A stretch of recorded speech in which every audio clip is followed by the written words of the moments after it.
सर्वांना जय जिनेंद्र. विषय श्री जैन धर्म बेसिक नॉलेज मंगलाचरण. जय श्री ओम नमः सिद्धेभ्यः. जय श्री ओम नमः सिद्धेभ्यः. जय श्री ओम नमः सिद्धेभ्यः. नमो अर्हन्ताणं नमो सिद्धाणं नमो आयिरीयाणं नमो उवज्झायाणं नमो लुए सव्वसाहूणं. मोक्षमार्गस्य नेतारं भेत्तारं कर्मभूभृतां ज्ञातारं विश्वतत्त्वानां वन्दे तद्गुणलब्धये वन्दे तद्गुणलब्धये. मङ्गलं भगवान् वीरो मङ्गलं गौतमो गणी मङ्गलं कुन्दकुन्दाद्यो जैनधर्मोऽस्तु मङ्गलं. सर्वमङ्गलमाङ्गल्यं सर्वकल्याणकारकं प्रधानं सर्वधर्माणां जैनं जयतु शासनं. जैनं जयतु शासनं. जैनं जयतु शासनं.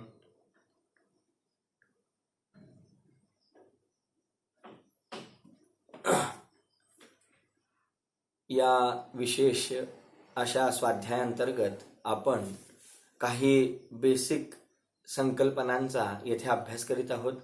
विगत अनेक व्याख्यानांमधून आपण विश्व द्रव्य हे दोन प्रकरण पाहिल्यानंतर द्रव्यांतर्गत येणारे गुण आणि त्या गुणांचा अभ्यास आपण करीत आहोत.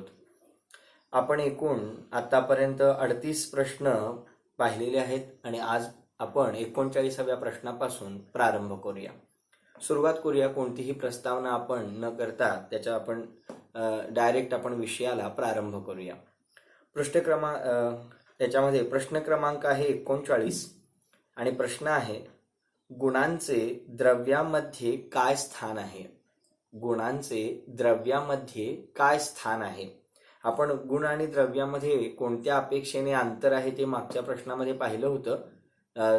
संज्ञा, संख्या, लक्षण आणि प्रयोजन या अपेक्षेने द्रव्य आणि गुणांमध्ये अंतर आहे. यावरून आपल्या लक्षात आलं असेल की गुण ही नेमकी संकल्पना काय आहे आणि द्रव्य ही नेमकी संकल्पना काय आहे. याचा अभ्यास झाल्यानंतर आता प्रश्न विचारलेला आहे की गुणांचं द्रव्यामध्ये नेमकं स्थान काय आहे. म्हणजे द्रव्य तर अनंत गुणांचा समूह आहे आणि गुण त्याचा एक अंश आहे. तर त्याचं त्या संपूर्ण द्रव्यामध्ये गुणाचं स्थान निर्धारण करण्यासंबंधीचा हा प्रश्न आहे. महत्वाचा प्रश्न आहे. उत्तर पाहूया. उत्तर: प्रत्येक वस्तू किंवा प्रत्येक द्रव्य क्षेत्र, काल आणि भाव स्वरूप आहे आणि गुण या द्रव्यादी 4 चतुष्टयांपैकी केवळ भाव रूप आहे. फार सुंदर प्रश्न आहे की प्रत्येक वस्तू ही चतुष्टयात्मक आहे, ज्याला आपण स्वचतुष्टय, परचतुष्टय या रूपामध्ये अनेक व्याख्यानांमध्ये ऐकतो. तर चतुष्टय याच्यामध्ये द्रव्य, क्षेत्र, काल आणि भाव येतात आणि प्रत्येक वस्तू या चतुष्टयात्मक असते. मी एक उदाहरणानिशी याचा खुलासा करतो की चतुष्टय म्हणजे नेमकं काय आणि प्रत्येक वस्तू ही चतुष्टयांनी युक्त असते हे कसं काय. तर त्यासाठी एक व्यवहारातलं उदाहरण घेऊया की आपल्या घरी कुणीतरी विवाहासंबंधीचं निमंत्रण देण्यासाठी आलं. कुणाच्या तरी घरामध्ये विवाह आहे आणि त्या लग्नाचं आमंत्रण देण्यासाठी कोणीतरी आपल्या घरी आलेला आहे. तर तो आला आणि त्याने सांगितलं लग्नाला या आणि निघून गेला. असं घडतं का? तर नाही घडत. पहिल्यांदा कोणीतरी लग्नाचं निमंत्रण द्यायला आलं आणि लग्नाला या म्हटलं तर आपला पहिला प्रश्न असतो किंवा तो स्वतःहून सांगतो की लग्न कुणाचं आहे, विवाह कुणाचा आहे. म्हणजे त्याचा स्वतःचा आहे की त्याच्या भावाचा आहे, बहिणीचा आहे, कुणाचा विवाह कुणाचा आहे. पहिली गोष्ट काय पाहिजे, विवाह लग्न कुणाचं होणार आहे. ठीक आहे, मग त्यांनी सांगितलं की माझ्या भावाचं लग्न आहे आणि तुम्ही या. मग झालं का? एवढ्यावरती आपलं काम होईल का? निमंत्रण देण्याचं काम पूर्ण होईल का? नाही होणार.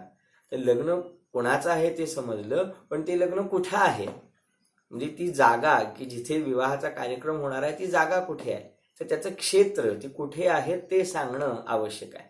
मग त्यांनी सांगितलं की अमुक एका कार्यालयामध्ये विवाह सोहळा संपन्न होणार आहे. मग एवढ्यावरती काम भागेल का? जागा समजल्यानंतर आपण आजच तिथे जाऊन बसायचं का? नाही. तर त्याच्या पुढची ही माहिती द्यायला पाहिजे की तो विवाह सोहळा केव्हा आहे, केव्हाचा मुहूर्त धरलेला आहे, कोणत्या दिवशी कोणत्या वेळी तो कार्यक्रम होणार आहे ते सांगितल्याशिवाय आपल्याला त्या विवाह सोहळ्याचं प्रयोजन पूर्ण होणार नाही. म्हणजे कुणाचा विवाह आहे ते सांगितलं पाहिजे, कुठे आहे ते सांगितलं पाहिजे आणि केव्हा होणार आहे तेही सांगितलं पाहिजे. आणि एवढं सांगितल्यानंतर आपल्याला निमंत्रण दिलं गेलं. पण आता जाताना आपण कसं गेलं पाहिजे याचा अर्थ विवाह सोहळ्याला जाताना आपण व्यवस्थित चांगले कपडे घालून किंवा सुंदर असं नटून अशा प्रकारे विवाह सोहळ्याला जातात किंवा गेलं पाहिजे. थोडक्यात तो आनंदाचा क्षण आहे आणि त्यामुळे तिथे जाण्याची एक विशिष्ट पद्धत आहे. सर्व ठिकाणी आपण समान रीतीने जात नाही. कामधंद्याच्या ठिकाणी, नोकरी धंद्याच्या ठिकाणी म्हणा किंवा अन्य काही लोक जॉगिंगला जातात, सकाळी व्यायामाला जातात. म्हणजे प्रत्येक ठिकाणी जात असताना आपण समान वेशभूषेमध्ये किंवा समान धारणेतून जात नाही. तर विवाह सोहळ्यामध्ये जात असताना सुद्धा एक विशिष्ट भावपूर्वक, विशिष्ट तयारीपूर्वक गेलं जातं. कधी कधी मी गमतीनं म्हणतो की आहेर घेऊन जायचा की नाही हे सुद्धा त्या विवाहाच्या जाण्यामध्ये एक विशेष गोष्ट मानली जाते. म्हणजे सांगण्याचं तात्पर्य काय आहे की या विवाह सोहळ्यामध्ये जसे हे विशिष्ट टप्पे येतात त्याशिवाय तिथं जाणं सार्थक होत नाही, तसं प्रत्येक वस्तू मला जाणण्यासाठी सुद्धा 4 कोण आहेत, 4 अँगल आहेत. विवाह कोणाचा आहे, कुठे आहे, केव्हा आहे आणि त्याला आपण हजर कसं राहायचं असतं, हे जे 4 बिंदू आहेत. त्याचप्रमाणे वस्तू, तर वस्तूमध्ये वस्तुरूप काय आहे, त्याच्यामध्ये मॅटर कोणतं आहे, ते आहे त्या वस्तूचं द्रव्य. ती वस्तू कुठे राहते, जसा विवाह सोहळा कुठे आहे त्याचं वस्तू कुठे राहते ते आहे त्या वस्तूचं क्षेत्र. ती वस्तू कुठे केव्हा विद्यमान आहे तर तो आहे त्या वस्तूचा काळ. आणि त्या वस्तूचं स्वरूप काय आहे, त्या वस्तूचं लक्षण काय आहे, हे आहे त्या वस्तूचा भाव. तर अशी प्रत्येक वस्तू ही द्रव्य, क्षेत्र, काल आणि भाव यांनी संयुक्त आहे. जोपर्यंत आपण त्या विवाह सोहळ्यातल्या त्या 4 बिंदूंना जाणल्याशिवाय तेथे जाऊ शकत नाही किंवा व्यवस्थितरित्या अटेंड करू शकत नाही, त्याप्रमाणे हे चतुष्टय जाणल्याशिवाय आपण वस्तूचा परिचय प्राप्त करून घेऊ शकत नाही. त्या वस्तूला जाणण्याचं सार्थक्य आपण प्राप्त करू शकत नाही. म्हणून कोणत्याही वस्तूला जाणत असताना त्याचे हे 4 ॲस्पेक्ट्स, त्याचे हे 4 कोण, त्याचे हे 4 अँगल आपल्याला माहिती झाले पाहिजेत. यालाच जैन धर्मामध्ये किंवा या जिनदर्शनामध्ये चतुष्टय या नावाने सांगितलं गेलेलं आहे. मग त्या वस्तूचं द्रव्य, क्षेत्र, काल आणि भाव. आता प्रत्येक द्रव्य किंवा प्रत्येक वस्तू ही द्रव्य, क्षेत्र, काल, भावाने युक्त आहे. म्हणजेच त्या प्रत्येक द्रव्याचं स्वतःचं द्रव्य रूप, स्वत्व रूप किंवा मॅटर रूप, ती वस्तू बनली आहे कशापासून, तर त्याचा ती स्वद्रव्यमय आहे.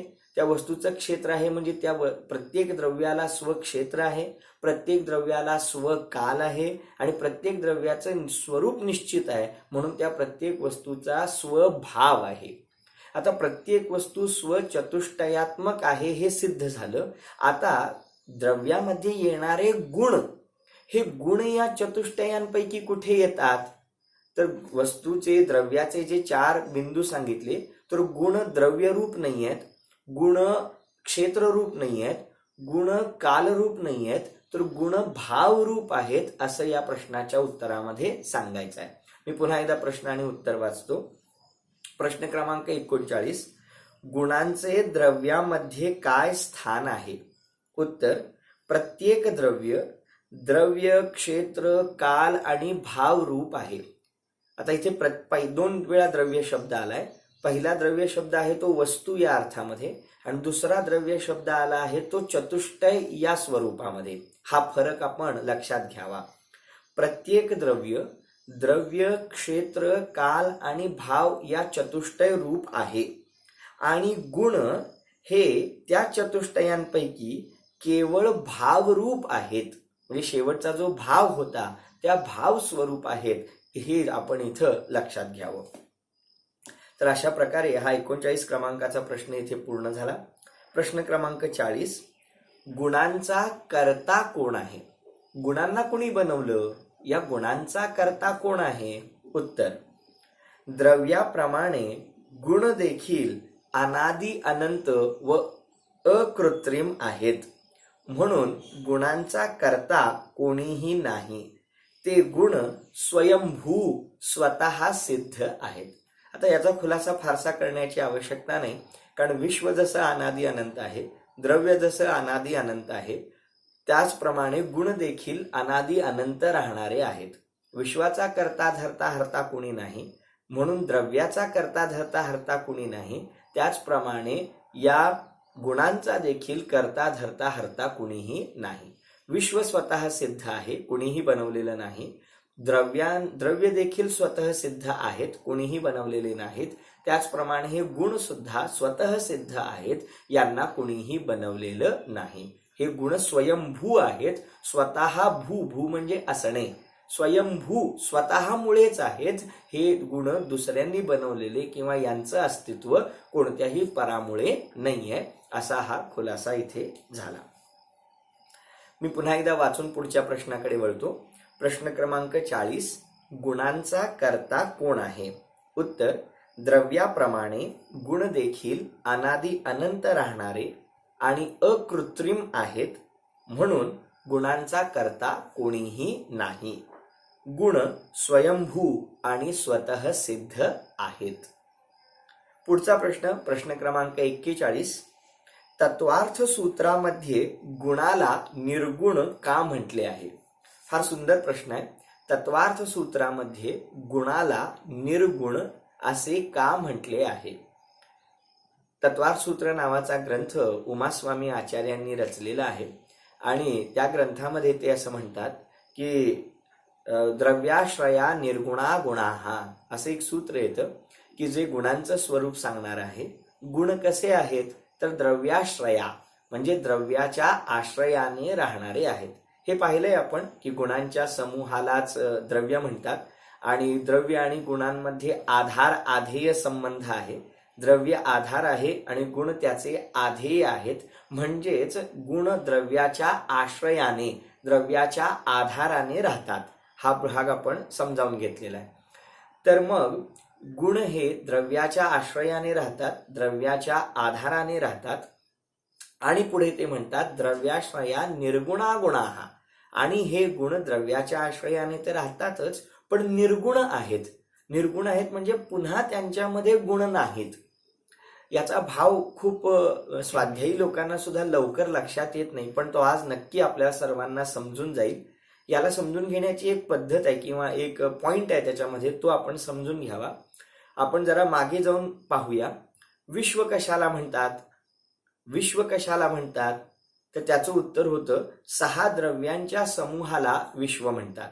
म्हणजे विश्व त्याच्यामध्ये 6 द्रव्यांचा समुदाय आला, म्हणजे विश्व एक संकल्पना आली आणि त्याच्यामध्ये 6 द्रव्ये आली. आता द्रव्य कशाला म्हणतात? द्रव्य कशाला म्हणतात? तर अनंत गुणांच्या समूहाला द्रव्य म्हणतात. म्हणजे तिथे अनंत गुण आले आणि त्यांचा समुदाय रूप द्रव्य तयार झालं. म्हणजे या दोन्ही कलेक्टिव्ह टर्म्स आहेत. कलेक्टिव्ह टर्म्स म्हणजे एक समुदाय रूप टर्म्स आहेत. कोणती? विश्व सुद्धा आणि द्रव्य सुद्धा. कारण विश्व म्हटलं की 6 द्रव्यांचा समूह झाला आणि द्रव्य म्हटलं की अनंत गुणांचा समूह झाला. म्हणजे त्यांच्या अंतर्गत आणि काहीतरी येतं. विश्वाच्या अंतर्गत 6 द्रव्ये येतात आणि द्रव्याच्या अंतर्गत अनंत गुण येतात. मग पुन्हा प्रश्न निर्माण झाला, मग गुण कशाला म्हणतात? गुणांच्या पण अंतर्गत कोणीतरी येतं का? गुण सुद्धा कलेक्टिव्ह टर्म आहे का? समुदाय रूप टर्म आहे का? संकल्पना आहे का? तर त्याचा खुलासा करतात की नाही, गुणांमध्ये पुन्हा काही येत नाही. विश्वामध्ये 6 द्रव्ये येतात आणि एका द्रव्यामध्ये पुन्हा अनंत गुण येतात, पण एका गुणामध्ये पुन्हा दुसरं काही येत नाही. हे सांगण्यासाठी निर्गुणाहा असा शब्द वापरलेला आहे. समजलं का? फार सुंदर समजणं असं होईल जर आपल्याला हे कळालं तर गुणांना निर्गुण असा जो शब्द तत्वार्थ सूत्रामध्ये वापरलेला आहे तो यासाठी वापरलेला आहे की गुण हे निर्गुण असतात, म्हणजे त्या गुणांमध्ये आणखी दुसरा गुण, आणखी असं काहीतरी येत नाही. गुण हे स्वयंभू आहेत, स्वतःचं स्वरूप ठेवणारे आहेत, स्वतः भावरूप आहेत. त्यांच्या अंतर्गत पुन्हा भेद प्रभेद प्रकार हे होत नाही. एका गुणामध्ये भेद प्रभेद होत नाहीत, म्हणजे त्याच्या अंतर्गत पुन्हा तुकडे तुकडे किंवा अंश वगैरे काही होत नाहीत. तर असा हा इथे प्रश्न पूर्ण होतो. हा, त्या गुणांच्या स्वरूपानुसार त्याचे वेगवेगळे प्रकार होऊ शकतात. म्हणजे हा गुण या प्रकारामध्ये, हा गुण त्या प्रकारामध्ये. पुढे आपण बघणार आहोत की गुणांचे 2 प्रकार होतात, एक सामान्य गुण आणि एक विशेष गुण. पुढे लगेचच येणार आहे. मी म्हणतो आहे एका गुणामध्ये पुन्हा प्रकार होत नाहीत, एका गुणाचे तुकडे होत नाहीत. हा भाग आपण इथे समजून घ्यावा. पुन्हा एकदा प्रश्न वाचून पुढच्या प्रश्नाकडे वळूया. प्रश्न क्रमांक 41. तत्वार्थ सूत्रामध्ये गुणाला निर्गुण असे का म्हटले आहे? उत्तर, ज्याप्रमाणे द्रव्यामध्ये गुण असतात त्याप्रमाणे एका गुणामध्ये पुन्हा अन्य गुण असत नाहीत. अर्थात एक गुण दुसऱ्या गुणाने रहित असतो. एका गुणामध्ये पुन्हा दुसरा गुण, एका गुणामध्ये पुन्हा आणखी काही असं असत नाही. या अपेक्षेने गुणांना निर्गुण असे म्हटले आहे. पुढे प्रश्न क्रमांक 42. गुणांमध्ये परिवर्तन होते अथवा होत नाही? गुणांमध्ये परिवर्तन, चेंज, ट्रान्सफॉर्मेशन होतं की होत नाही? उत्तर फार मार्मिक आहे, खूप सुंदर आहे. गुणांमध्ये परिवर्तन होतं की नाही? उत्तर, गुणांचे स्वरूप बदलत नाही म्हणून गुण अपरिवर्तनीय म्हणजे नित्य आहेत. आणि गुणांची अवस्था, गुणांची पर्याय बदलत राहते म्हणून गुणामध्ये परिवर्तन किंवा बदल होत असतो. दोन्ही उत्तर दिलेत बघा, की गुणांमध्ये परिवर्तन होतं की नाही. तर पहिल्यांदा म्हणतात गुणांमध्ये परिवर्तन होत नाही. का होत नाही? कारण गुणाचं स्वरूप बदलत नाही, गुणांचा स्वभाव बदलत नाही, गुणांचं प्रयोजन बदलत नाही, गुणांचं प्रयोजनभूत कार्य बदलत नाही. मी उदाहरणानिशी सांगतो. जसा मी जीवद्रव्य आहे, तुम्ही जीवद्रव्य आहात, आणि माझ्या या द्रव्यामध्ये ज्ञान नावाचा गुण आहे. तुम्ही देखील जीवद्रव्य आहात, तुमच्यामध्ये देखील ज्ञान नावाचा गुण आहे. आता तो ज्ञान नावाचा गुण काय काम करतो? तर तो जाणण्याचं काम करतो. कारण ज्ञान गुणाचं कार्यच आहे जाणणं, टू नो. जाणणं हे ज्ञान गुणाचं काम आहे. आता हे ज्ञान गुणाचं जाणणे रूप कार्य कधी थांबतं किंवा कधी बदलतं, कधी संपतं? तर कधीही बदलत नाही. ज्ञान गुण अनादी काळापासून आहे आणि अनंत काळापर्यंत राहणार आहे. आणि त्याचं अनादी काळापासून जाणण्याचं काम चालू आहे आणि अनंत काळापर्यंत तो जाणण्याचंच काम करणार आहे. ज्ञान गुण जाणण्याचं काम सोडून दुसऱ्या गुणाचं काम करणार नाही. उदाहरणार्थ सुख गुण आहे, तर त्याचं सुखदुःखाचं वेदन करणं हे त्या गुणाचं काम आहे. तर त्या गुणाचं काम ज्ञानगुण करणार नाही. समजलं का? पहा, जसं श्रद्धा नावाचा गुण आहे आत्म्यामध्ये, तर श्रद्धा नावाच्या गुणाचं काम आहे श्रद्धा करणं, अहम स्थापित करणं. म्हणजे श्रद्धा करण्याचं काम श्रद्धा गुणाचं आहे. तर ते श्रद्धा ठेवण्याचं काम ज्ञानगुण करणार नाही. ज्ञानगुण हा ज्ञान करण्याचं, जाणण्याचं काम करेल, श्रद्धा गुण श्रद्धा करण्याचं काम करेल. याच्यावरून लक्षात येतं की ज्ञानगुण हा आपला स्वभाव कधी सोडत नाही. ज्ञानगुण जाणण्याचं जे त्याचं स्वरूप आहे ते कधी सोडत नाही. या अपेक्षेने तो ज्ञानगुण परिवर्तनशील नाही, नित्य आहे. लक्षात आलं? पण ज्ञानगुण सदाकाळ जाणण्याचं काम करतो म्हणून अपरिवर्तनीय आहे. पण तो जाणण्याचं जे कार्य करतो त्याच्यामध्ये बदल होतात की नाही? म्हणजे कधी कमी जाणतो, कधी जास्त जाणतो, असं घडतं की नाही? म्हणजे हीनाधिकता, कमी जास्तीपणा होतो की नाही? होतो. आम्हाला एखाद्या क्षेत्रातलं कमी ज्ञान आहे, एखाद्या क्षेत्रातलं जास्त ज्ञान आहे. एखादी गोष्ट सांगितल्यानंतर आम्हाला लगेच कळते, व्यवस्थित कळते, पूर्ण कळते. आणि कधी कधी सांगितल्यानंतर आम्हाला अर्धवट कळते, थोडी कमी कळते. म्हणजे ज्ञानगुण हा जाणत असताना कधी अल्प रीतीने जाणतो, कधी भरपूर पुष्कळ रीतीने जाणतो. अशी त्याच्यामध्ये तरतमता होते. आता या अपेक्षेने त्या ज्ञानगुणाची पर्याय, त्या ज्ञानगुणाची अवस्था परिवर्तनशील आहे असं येथे उत्तरामध्ये सांगतात. क्लिअर? म्हणजे या प्रश्नाचं उत्तर मी पुन्हा एकदा सांगतो, प्रश्न उत्तर वाचतो. प्रश्न, गुणामध्ये परिवर्तन होते अथवा नाही? गुणामध्ये परिवर्तन घडतं की नाही? उत्तर, तर गुणांचे स्वरूप बदलत नाही. गुणांचं जे स्वरूप आहे ते बदलत नाही. या अपेक्षेने गुण अपरिवर्तनीय आहेत, अपरिवर्तनशील आहेत. परंतु प्रत्येक गुणाची पर्याय, प्रत्येक गुणाची अवस्था हर समयाला बदलत राहते. या अपेक्षेने प्रत्येक गुण परिवर्तनशील आहे, प्रत्येक गुण बदलत जाणारा आहे. आशा करतो की आपल्याला हे दोन्ही अँगल, दोन्ही कोण समजले असतील. म्हणजे गुण एकाच वेळी अपरिवर्तनशील देखील आहे आणि तोच गुण त्याच वेळेला परिवर्तनशील देखील आहे, हे त्या त्या अपेक्षेनुसार आपण समजावून घेतलं पाहिजे असं आहे. पाहूया. तर हा 42 क्रमांकाचा प्रश्न आपण पाहिला. याचं एक उदाहरण आता आठवलं म्हणून सांगतोय की नदी वाहते आहे, नदीचा प्रवाह वाहतो आहे. तर नदीचा प्रवाह स्थिर आहे की अस्थिर आहे? काळजीपूर्वक ऐका. नदीचा प्रवाह स्थिर आहे की अस्थिर आहे? नदीचा प्रवाह अस्थिर आहे, कारण पाणी पुढे पुढे चाललेलं आहे. पाणी पुढे पुढे चाललंय म्हणून नदीचा प्रवाह हा अस्थिर म्हटला पाहिजे. परंतु अस्थिर आहे म्हटल्यावरती तो प्रवाह तिथून गायब होतो का, किंवा पात्र बदलून तिसरीकडे जातो का? नाही जात. तर ते नदीचं पात्र किंवा नदीचा प्रवाह बापजाद्यांपासून किंवा पुष्कळ वर्षांपासून तिथेच आहे, कधीही तिथून हललेला नाही. या अपेक्षेने नदीचा प्रवाह स्थिर आहे असंही म्हटलं पाहिजे. नदी सरकलेली नाही, नदी इकडून तिकडे गेलेली नाही. या अपेक्षेने नदीचा प्रवाह आहे तिथेच आहे. या अपेक्षेने नदीचा प्रवाह स्थिर आहे आणि त्यातलं पाणी बाकी पुढे पुढे पुढे पुढे सरकत जात आहे. या अपेक्षेने नदीचा प्रवाह अस्थिर आहे. समजलं? अगदी तसंच गुणांचं स्वरूप जसंच्या तसं आहे, गुणांचं कार्य जसंच्या तसं आहे. या अपेक्षेने गुण हे अपरिवर्तनशील आहेत, परंतु गुणाची प्रत्येक समयाला पर्याय बाकी बदलत चालली आहे, ती पुढे पुढे सरकत चालली आहे. या अपेक्षेने गुण हे परिवर्तनशील आहेत असं आपण लक्षात घेतलं पाहिजे. पाहूया, याद्वारे आपल्याला खुलासा झाला असेल. पुढे प्रश्न क्रमांक 43 पाहूया. गुणांचे किती भेद आहेत? गुणांचे किती प्रकार आहेत? उत्तर. आता बघा, पुन्हा प्रश्न आलाय, गुणांचे भेद किती आहेत? म्हणजे द्रव्यामध्ये जे अनंत गुण असतात त्या अनंत गुणांचं क्लासिफिकेशन आपण करू शकतो का? गुणांचं वर्गीकरण करू शकतो का?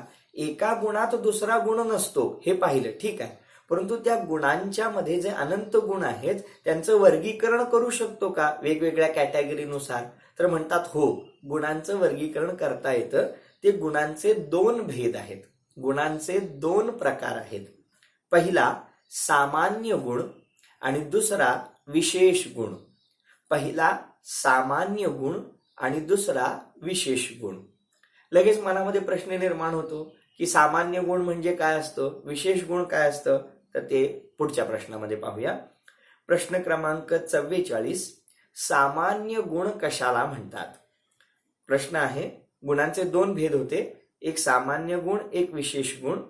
तर पहिला भेद इथे घेतलेला आहे. प्रश्न क्रमांक 44. सामान्य गुण कशाला म्हणतात? उत्तर. जे गुण सर्व द्रव्यांमध्ये असतात त्यांना सामान्य गुण म्हणतात. नावच आहे सामान्य गुण. सामान्य गुण असल्यामुळे जे गुण सर्व द्रव्यांमध्ये असतात, सर्व द्रव्यांमध्ये म्हणजे जीव, पुद्गल, धर्म, अधर्म, आकाश आणि काल, ही जी 6 द्रव्ये सांगितली, या 6ही द्रव्यांमध्ये जे गुण राहतात त्या गुणांना सामान्य गुण असे म्हणतात. आता प्रत्येक द्रव्य स्वतंत्र आहे हे आपण पाहिलंय. सगळी द्रव्ये स्वतंत्र आहेत, कुणीही कुणाचा करता धरता हरता नाही. असे असताना प्रत्येक द्रव्य स्वतंत्ररित्या विद्यमान असताना काही गुण असे आहेत की जे जीव द्रव्यामध्ये पण आहेत, पुद्गल द्रव्यामध्ये पण आहेत, धर्म, अधर्म, आकाश आणि काल या द्रव्यांमध्ये सुद्धा आहेत. असे जे गुण आहेत त्यांना सामान्य गुण म्हणतात. याचं एक उदाहरण म्हणून सांगतो, पुढे येणार आहे. अस्तित्व नावाचा गुण आहे. एक अस्तित्व नावाचा गुण आहे की ज्याच्यामुळे ते द्रव्य अस्तित्वाने सहित होतं. मग जीव द्रव्यामध्ये देखील अस्तित्व गुण आहे, पुद्गल द्रव्यामध्ये पण अस्तित्व गुण आहे, धर्म अधर्म आकाश आणि काल द्रव्यामध्ये पण अस्तित्व गुण आहे. प्रत्येकाचा अस्तित्व गुण स्वतंत्र स्वतंत्र आहे. समजलं का? प्रत्येक द्रव्याचा अस्तित्व गुण स्वतंत्र आहे, कारण प्रत्येक द्रव्यच स्वतंत्र आहे. परंतु अस्तित्व नावाचा गुण जीवद्रव्यामध्ये पण आहे, पुद्गल धर्म अधर्म आकाश काल 6ही द्रव्यांमध्ये आहे. म्हणून त्या अस्तित्व गुणाला सामान्य गुण असे म्हणतात. तर पुन्हा एकदा बघूया प्रश्न क्रमांक 44. सामान्य गुण कशाला म्हणतात? उत्तर, जे गुण सर्व द्रव्यांमध्ये असतात त्या गुणांना सामान्य गुण असे म्हणतात. पुढचा प्रश्न, प्रश्न क्रमांक 45. विशेष गुण कशाला म्हणतात?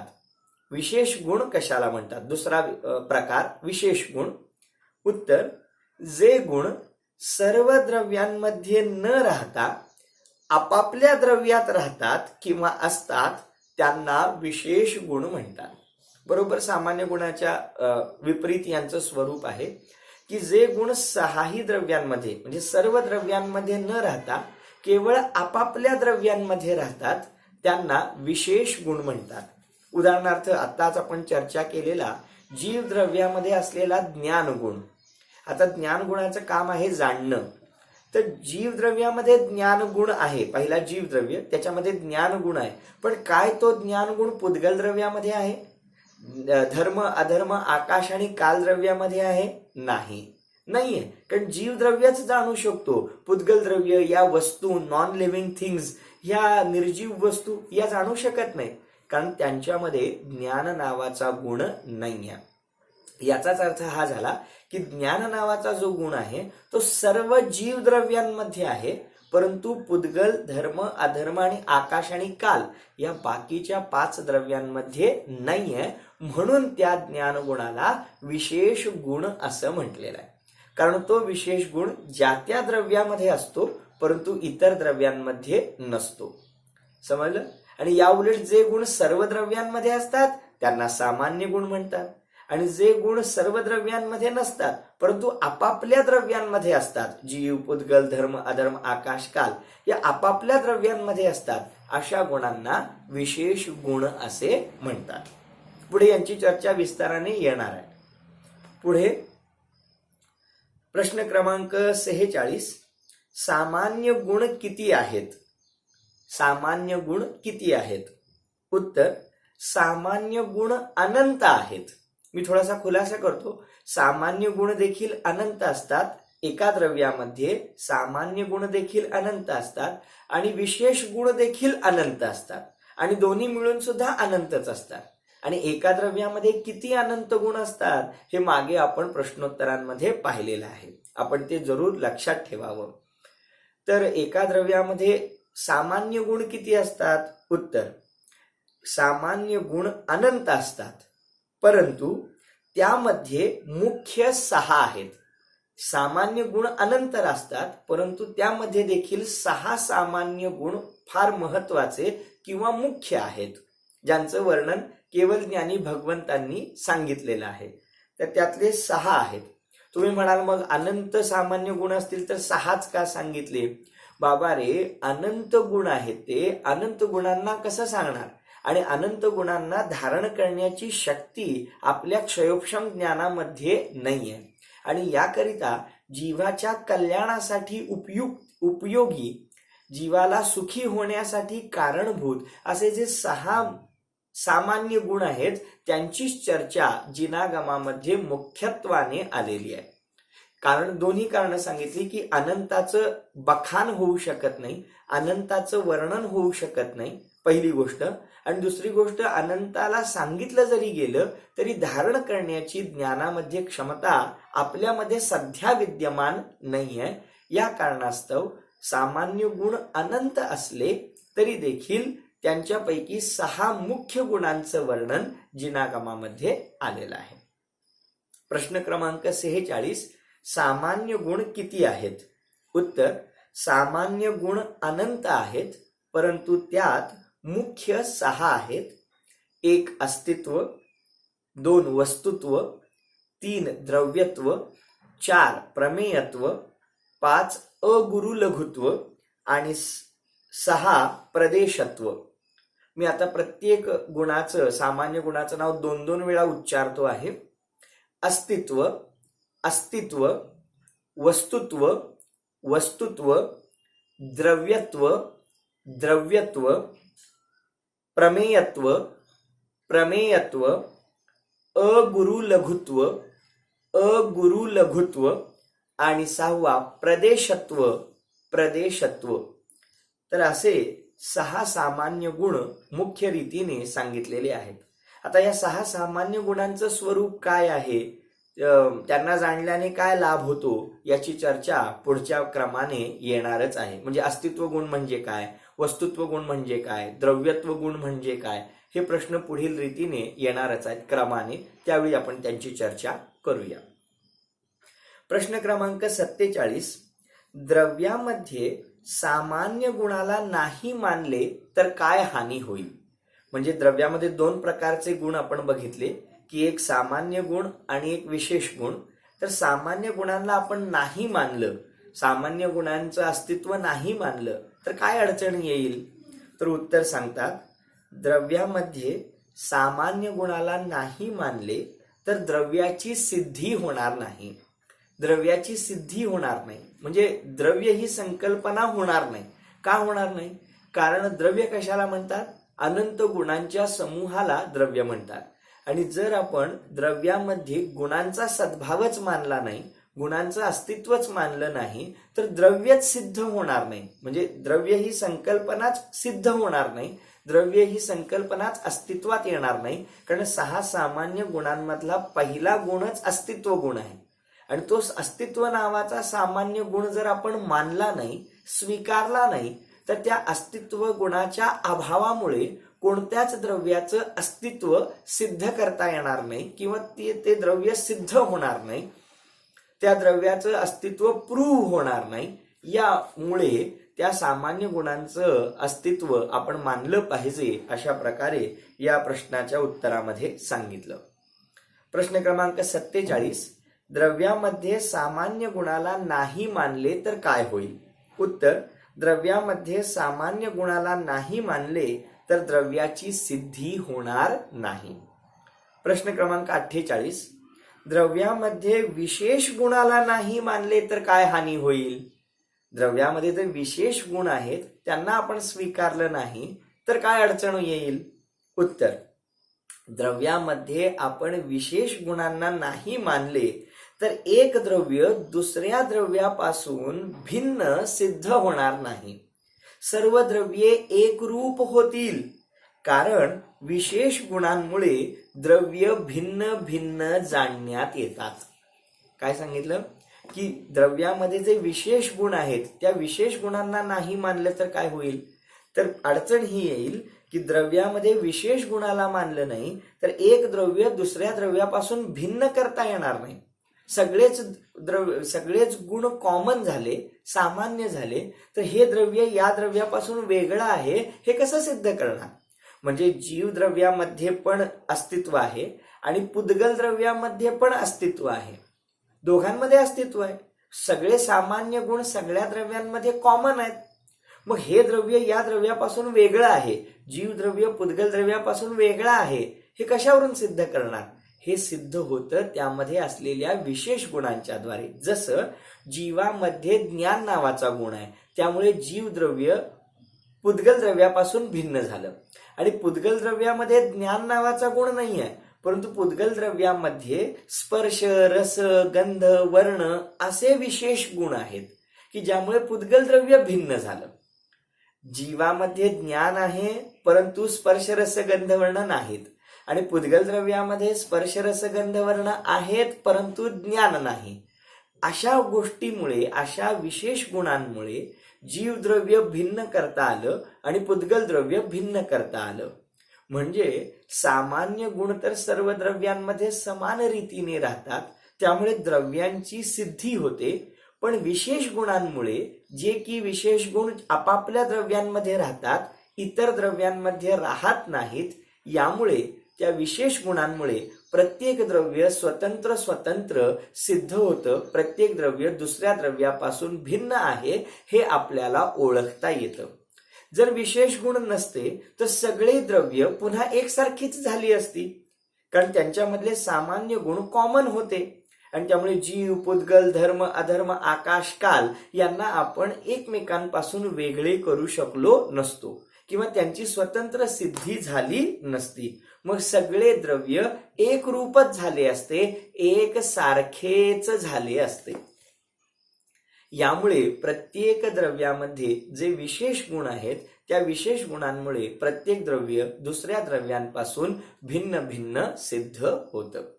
तर आता हे विशेष गुण कोणकोणते असतात, त्या विशेष गुणांमुळे प्रत्येक द्रव्य कशा प्रकारे भिन्न भिन्न सिद्ध होतं हे पुढील प्रश्नामध्ये त्याचा विस्तार आलेला आहे. त्याचा स्वाध्याय आपण यथासमय करूया. आजचा वेळ पूर्ण झाला. आपण या सर्व स्वाध्यायाद्वारे अवश्य लाभान्वित होत असाल. याद्वारे आपण आत्मकल्याणासाठी आवश्यक सामग्री एकत्रित करतो आहोत हे आपण लक्षात घ्यावं आणि अधिकाधिक याचा पक्का अभ्यास करावा या मंगल भावनेपूर्वक सर्वांना जय जिनेंद्र.